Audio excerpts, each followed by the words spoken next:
अभी मैं तुम्हें कुछ बातें बता रहा हूँ, उन पे थोड़ा ध्यान देना, ठीक है। पेपर कैसे अटेम्प्ट करना है तुम्हें वो बता रहा हूँ तुम्हें, ठीक है। ध्यान से सब लोग सुनेंगे और वैसे ही पेपर अटेम्प्ट करेंगे, अपना दिमाग ना लगाएंगे ज्यादा, समझे। पेपर को तुम्हें कैसे अटेम्प्ट करना है वो समझिए। तुम्हारे 4 सेक्शन है। मैथ्स है, रीजनिंग है, हिंदी है और जीएस है। हम्म यही सेक्शन है ना। तो सबसे पहले तुम जीएस और हिंदी निपटा दे रहे होगे। जो लोग जीएस और हिंदी निपटा रहे हैं वो आज से ही तुरंत इसको बंद कर दें। पहले आपको जीएस और हिंदी नहीं करनी। अब तुम कहोगे कि सर नहीं, मैं इधर से स्कोर लेके चलता हूं तो थोड़ा अच्छा फील होता है, तो पेपर में मन लगता है, मानता हूं। लेकिन उस पूरे पेपर के समयांतराल में लास्ट के 15 मिनट के टाइम का जरा कुछ खेल बताओ मुझे। उस समय तुम्हारे दिल में क्या फील होती है? क्या मॉक टेस्ट देते समय वो घबराहट होती है? पेट में कुछ हलचल होती है? क्या दिमाग में टिक टिक टिक टिक की आवाज आती है? और अगर नहीं आती है तो इसका मतलब मॉक टेस्ट तुम सही से दे नहीं रहे हो, और अगर आती है तो सही रास्ते पर है। समझ रहे हैं? पेपर आप देने जाएंगे ना, और मैथ का टाइम अगर आपने लास्ट में रखा ना 15 मिनट, तो भाई साहब 2 सवाल नहीं लगेंगे तुमसे। समझ गए कि नहीं?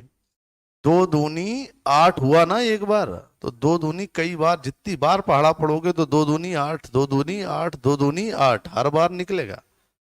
तो भैया जो लोग ऐसा कर रहे हैं, जो मैथ्स को लास्ट में टाइम दे रहे हैं, प्रभु बंद कर दो, ठीक है। मैथ का समय पहले।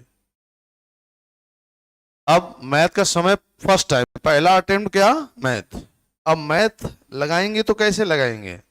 पहला सवाल जैसे उठाया, नहीं लगा, साले की जान झोंक देंगे, 20 मिनट वही लगाएंगे। जब तक साले को निकाल नहीं लेंगे तब तक दम नहीं मान लेंगे। ऐसा बिल्कुल मत करना। समझ गए ना? किसी भी सवाल से उलझना नहीं है। पहली बात, मतलब ये एग्जाम का सबसे पहला नियम है कि किसी सवाल से उलझना नहीं है। अपना ईगो किनारे रख के आना कि अच्छा हमसे नहीं लगेगा, अरे कोई बात नहीं, नहीं लगा छोड़ो, बाद में देख लेंगे, लेकिन अभी नहीं। तो देखिए आपका अटेम्प्ट कैसा होना चाहिए। जो सवाल आता जा रहा है तुरंत करते जाओ, जो नहीं आ रहा छोड़ो, आ गया तो करो नहीं तो छोड़ो, आ गया तो करो नहीं तो छोड़ो, करते जाओ। बात समझ रहे हैं नहीं? 20 सवाल देखने में तुम्हें लगभग 12 से 15 मिनट लगेंगे, इससे ज्यादा नहीं। 12 से 15 बहुत लगेगा तब। ऐसे सेम अब क्या उठाना है? रीजनिंग उठानी है। बात समझ रहे ना? जो लग गया वो ठीक है, जो नहीं लगा वो ठीक है ना। फिर उसके बाद आपको हिंदी उठानी है। क्या उठानी है? थोड़ा सोचना पड़ता है हिंदी में। क्या करो, हिंदी में नहीं सोचना पड़ता, हिंदी में बहुत सोचना पड़ता है। संधि विच्छेद फलाना ढिकाना आ ऊ करते हो, अच्छा ये इसमें वो उसमें, है ना। फिर उसके बाद जीएस। जीएस में कुछ सोचना नहीं पड़ता। अगर आता है तो आता है, नहीं आता है तो नहीं आता है, बात खत्म। कुछ 1-2 सवाल ऐसा आता है कि कनेक्ट करते हैं कि अच्छा नहीं ये बाबर पहले आया कि हुमायूं पहले आया, क्या हुआ, ऐसे कनेक्ट करके कुछ लगाते हो तुम।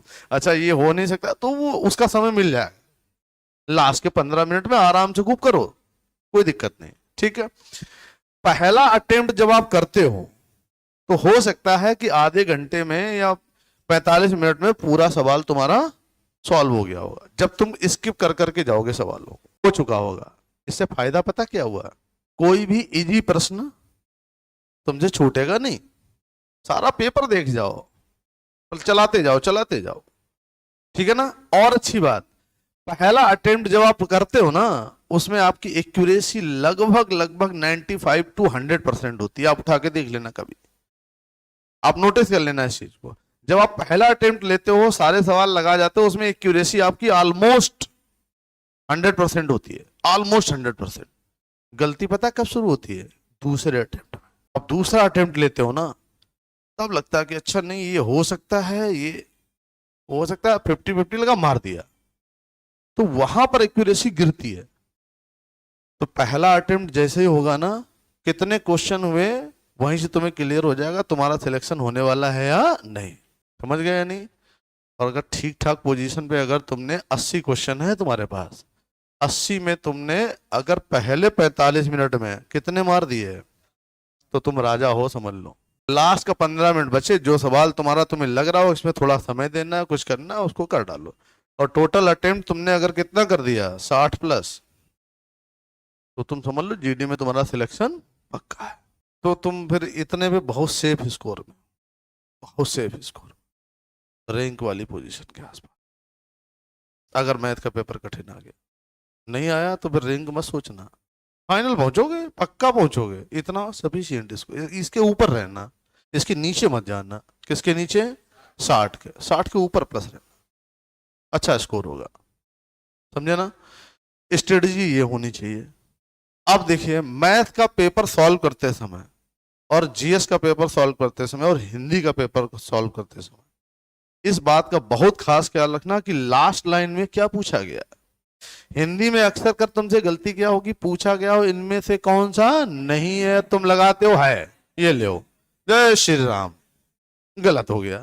तो पहली स्ट्रेटजी ये मिला लो कि लास्ट लाइन पे हो सकता है 2 सेकंड तुम्हें ज्यादा देना पड़े तो दे देना भैया।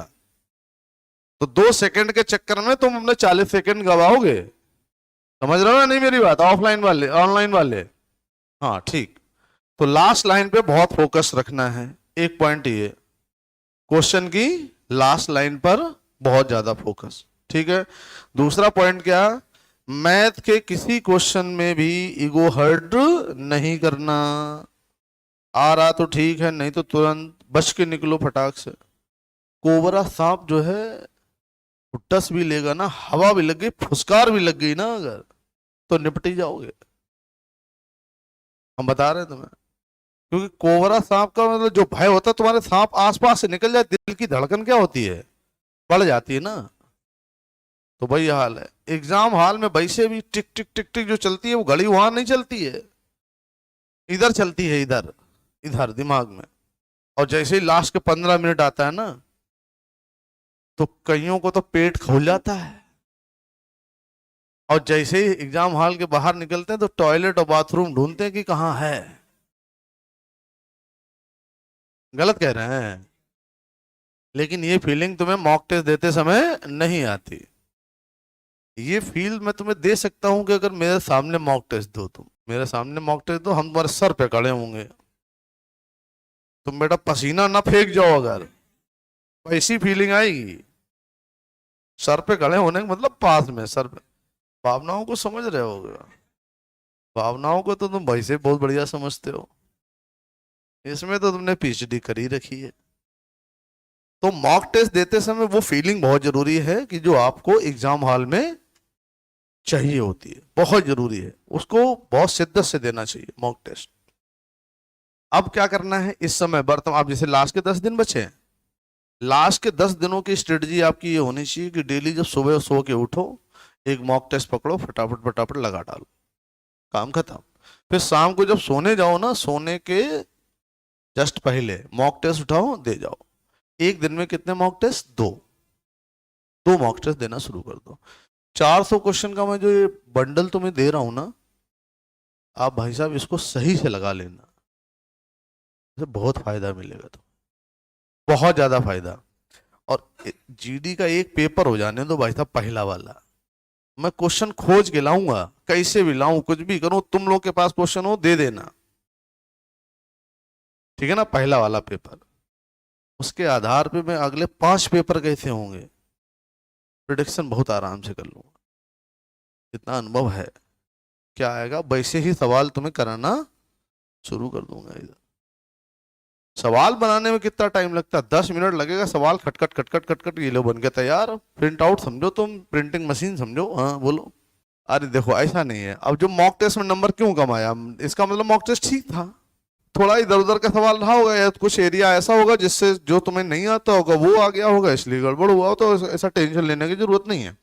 एक और बहुत बड़ा महत्वपूर्ण बात, कुछ बच्चे क्या करते हैं एग्जाम हॉल में, जैसे उन्होंने पहला अटेम्प्ट लिया और उन्होंने 45 क्वेश्चन कर लिए, समझना जरा, वो कहां पे पहुंच गए? 45। अब वो सोचते हैं कि अच्छा मेरिट कैसी जाएगी। अब आप समझिए, एक बच्चा जो एग्जाम हॉल में बैठा है वो क्या सोच रहा है? मेरिट। मेरिट हमें लग रहा 60 के आसपास रहेगी थोड़ी। कहां पे खड़े हैं? 60 पहुंचाना तो है ही यार।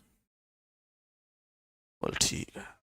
जय हनुमान ज्ञान गुण सागर, दय तुक्का दय तुक्का दय तुक्का, है ना, निपटा दिया। अब पता तुक्का मार के सोच क्या रहे हैं?